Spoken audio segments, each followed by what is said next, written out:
जी नमस्कार। मैं विजय व्यास मोरबी गुजरात से। ये मेरा बेटा है जय व्यास, जो स्पेशल चाइल्ड कैटेगरी का डाउन सिंड्रोम है। ये बच्चा फिजिकली बहुत डेवलप हुआ है। आज हम सप्तोदी में गुरु जी के आश्रम में मतलब सानिध्य में आए हैं। यहाँ हम लास्ट 20 दिन से रुके हैं। तो ऐसे बच्चों के पेरेंट्स को मेरा एक मैसेज है कि भाई ये जो बालक है वो परमात्मा की देन है। सब बालक ईश्वर का मंगल स्वरूप है। तो उसको अगर अवसर दिया जाए तो उसमें बहुत अच्छे विकास भी संभव है। उसके लिए आपको अच्छी स्पेशल जो भी ट्रेनिंग व्यवस्था है उसको बच्चे से जुड़ना जरूरी है। और यहाँ हरियाणा आके मैंने देखा कि हरियाणा में पेरेंट एसोसिएशन नहीं है। जैसे नेशनल लेवल पे परिवार नाम का एक पेरेंट एसोसिएशन है, हमारे गुजरात में भी बहुत पेरेंट एसोसिएशन है, बहुत सी एनजीओ है, बहुत सी स्कूल भी है। तो हमारा प्रयास रहेगा कि हरियाणा में भी कोई पेरेंट एसोसिएशन आगे आए और ये बच्चों के लिए कुछ अवेयरनेस का काम करे। स्पेशल चाइल्ड की कैटेगरी में 4 डिपार्टमेंट होता है, जैसे down syndrome, cerebral palsy, autism और हाइपर एक्टिव जो चाइल्ड होता है। उसमें सब बच्चे की विशेषताओं अलग अलग होती है और सब बच्चों के लिए अलग अलग तालीम पद्धति रहती है।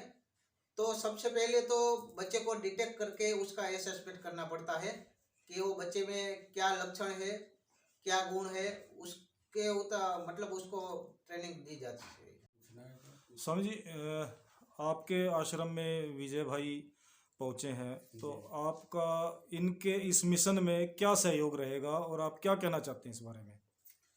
मैंने इनके यहाँ आने के बाद में इस बच्चे को नज़दीक से देखा तो मैंने ये देखा कि इसमें बहुत अच्छा विकास हो चुका है। जैसे अब गुजरात का भोजन बिल्कुल अलग है, यहाँ का भोजन अलग है, लेकिन इसको कोई दिक्कत नहीं होती, ये आराम से भोजन कर रहा है।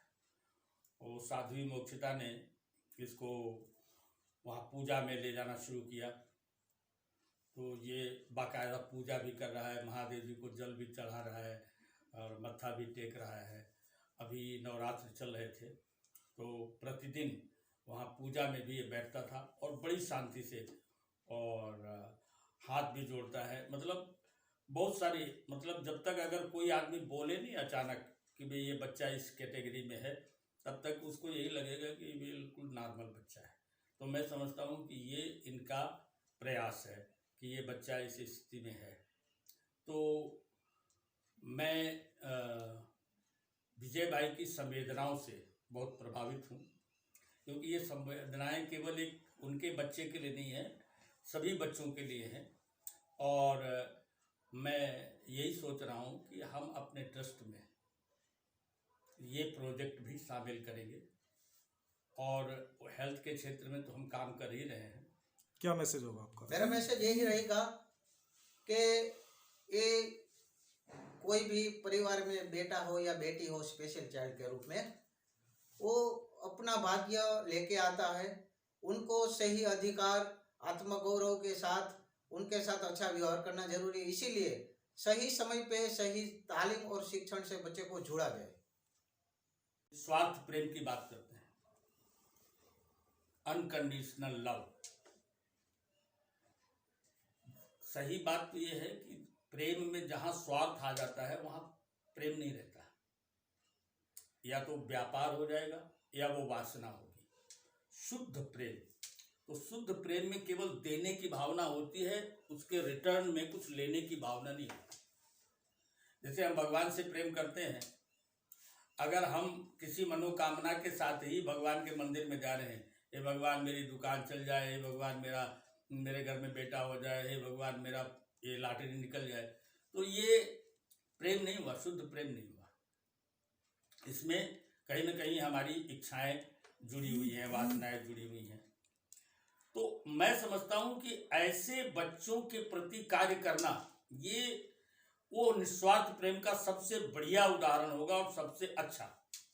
जैसे अभी अपने घर में लोग, मैंने फॉरेन में भी लोगों को देखा, पेट पालतू जैसे कुत्ते हैं, बिल्ली है, उनको रखते हैं, तो वो कहते हैं कि हम इनसे अनकंडीशनल प्रेम करते हैं, हमारी कोई शर्त नहीं है, ये हमारे लिए कुछ करेगा ऐसी कोई भावना नहीं है।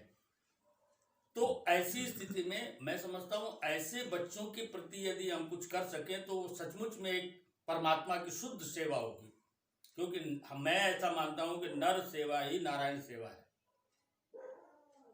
कोई आदमी ये सोच के बैठा हो कि कल भगवान जी आएंगे, लेटेंगे, फिर हम उनके चरण दबाएंगे, तो ये उसका भ्रम है।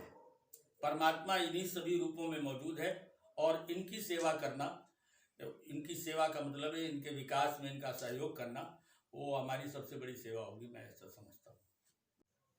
तो आपने बताया मंदबुद्धि सेवाश्रम ट्रस्ट के नाम से आपने कोई संगठन बनाया है। हाँ। तो वो जो आपका संगठन है वो किस किस स्टेट में, और जैसे आपने शुरुआत गुजरात से की, तो गुजरात में कितनी जगह चल रहा है और आगे आपका क्या प्लान है? अभी तो गुजरात में मोरबी में चल रहा है, क्योंकि वो एक निवासी संस्था है, इसीलिए निवासी संस्था स्टार्ट करने के लिए समाज का सहयोग बहुत महत्वपूर्ण है। तालीम, भोजन और निवास फ्री देने के लिए बहुत जिम्मेदारी से काम लेना पड़ता है। बच्चों का आरोग्य के लिए भी बहुत केयर रखनी पड़ती है। अभी आप उस संस्थान में कितने बच्चों को आप ट्रेंड कर रहे थे? मेरे पास अभी 18 बच्चे थे जो मेरे साथ तालीम और निवास के लिए जुड़े थे, लेकिन लॉकडाउन लगा तो गवर्नमेंट का जो रूल्स था, परिपत्र था, उनकी वजह से हमने सब बच्चे को अपने परिवार को वापस भेज दिए। तो इन बच्चों को आप किस तरह की शिक्षाएं दे रहे हैं इन बच्चों को? ये बच्चे का लिए अलग अलग सेशन रहता है, जैसे सुबह को लेके उसको टॉयलेट ट्रेनिंग, फिर ब्रश कैसे करवा जाता है, फिर बाथ ट्रेनिंग, मतलब स्नान करने के लिए कैसी व्यवस्था है, फिर कपड़े चेंज करने के लिए, फिर नाश्ता, फिर प्रार्थना, फिर जो भी एक्टिविटी है धीरे धीरे उस पर एक एक सेशन रहता है 30 मिनट का, वो अलग अलग सेशन में बच्चे को जोड़ा जाता है। हाँ, तो मैं ये बच्चे को जानकारी के लिए, मतलब मैं बहुत सी संस्था का मैंने परिचय किया, बहुत से साइकोलॉजिस्ट जो भी काउंसलिंग करता था उसको भी मिला, तो मुझे ऐसा लगा कि कहीं ना कहीं कुछ गड़बड़ है। ये क्षेत्र में मानवीय अभिगम से काम करने वाले लोग बहुत कम है आज के दौर में।